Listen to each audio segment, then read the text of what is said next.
Okay, so what we are doing here is I have two representations of homebrewed Black is Beautiful Stout. Now, this is a initiative that I think comes from this brewery called Weathered Souls, and basically the idea is you can download the recipe and you're supposed to brew this stout, and if you make the Black is Beautiful Stout and you advertise it as such, it's supposed to help bring awareness to the challenges and injustices that people of color face every day. This comes as a in the wake of the George Floyd killing and protests and riots and changes that are being made. And if you are a commercial brewer and you make this, you are asked to donate your proceeds to a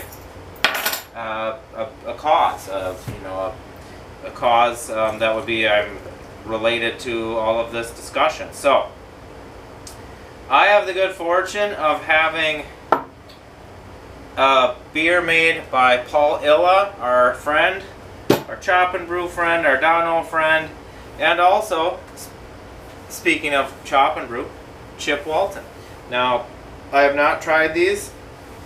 I know Chip's is basically gone, and he did save me some, so I appreciate that. I asked these fellas for a little bit of details. Chip's was $10.92 to $10.26. Paul's was $10.79 to $10.26. The recipe would have you making about a $10.81 beer down to $10.16. I'm not really going to get into the weeds with where they fell as far as that goes. I think Paul's might be darker if you just are looking at the foam. Now this recipe is really something else. You can access it pretty easily if you just Google Black is Beautiful recipe. Woo! That is a lot of dark cocoa. Also like vanilla or lactose kind of sweetness. It's interesting. Now they both used Kvike yeast. I don't think that's part of the requirement. In fact, I didn't even get to that point. They do say California Ale, White Labs 001. So that's what they suggest, but they all say substitute whatever you want, change the recipe. I'm sure some people would try to make it pretty straight. They do have a lot of dark malt in this. There's chocolate malt, a pound, flake barley, 12 ounce, caramel crystal, 120, 12 ounce, 12 ounce roasted barley, 8 ounce, chocolate rye, 4 ounce, black patent. I mean, that's a lot of those malts. Let me smell chips. Maybe it smells a little drier somehow. Maybe because I don't get like that sweet note, but I get the coffee and the chocolate and stuff. Man, that is tasty. Yeah, it's sweet, roasty. I don't know how much hops are in this. I have not looked. 1 ounce of Columbus Hamaxus for 60. 2 ounce at Cascade for 20. 2 ounce for 10. So there's some that come in at the end, and they do contribute a little bit of IBUs, but I would say it's probably not like a lot of hop bitterness. Probably get some bitterness from those grains. Oh, that's quite a bit different. I guess it has a slight element of a sweeter note. I think he did his on a Grainfather system. I think Chip did brew in a bag. I think, actually, not totally sure.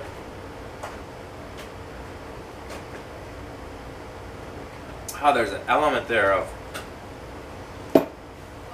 I think, like a vanilla thing. There's something in there that I'm not really sure what it is, that I don't know if I got from Chips.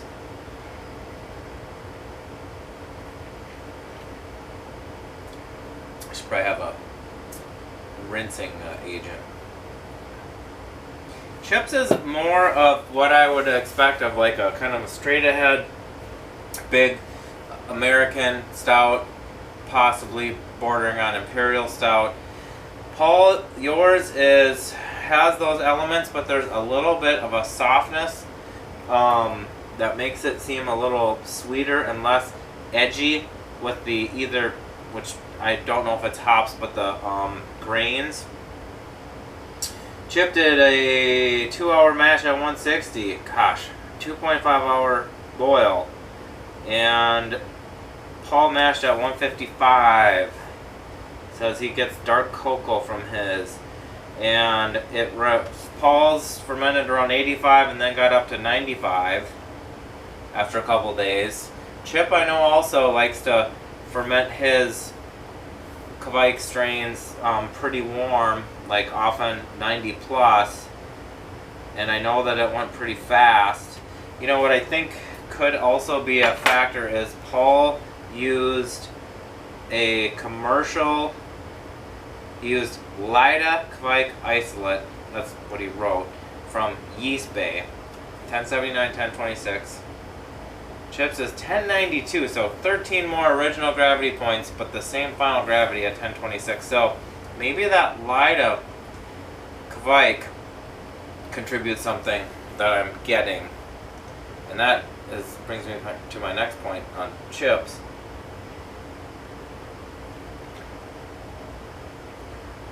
I mean, it's a nice beer. I'm not really sure what I'm tasting. That one little flavor in the middle that's kind of like this vanilla sweet character that I can't pin. Boy, it does finish with a lot of those roasted grains. What I was going to say is I think Chip used non-isolate, so full Kvike strain from Norway. I think it was the Sigmund-Jernus one, although I'm not 100% sure. But it would potentially have other things in there than just yeast. However, what's interesting is I don't know that I'm tasting it in this beer. And sometimes when you use Kvike in certain situations, maybe it has to do with the strain, I think, probably. It doesn't really give you all that orange and different kind of character that you get from a lot of the strains.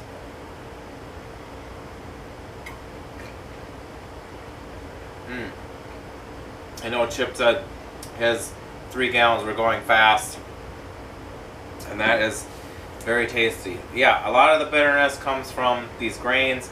Don't think you need a lot of hop charge in this type of beer, but these are really nice, both of you guys. It's a cool initiative and project, and I suppose some of you have made it yourself. I suppose also you maybe have been aware of a commercial breweries that have made a version of this. Well, I think I'm going to take my time with the rest of these and not rush through them, but it was really fun to taste them. I'm glad, Chip, I'm glad you saved me some.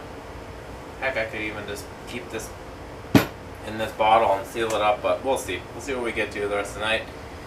As always, thanks for watching and catch you later.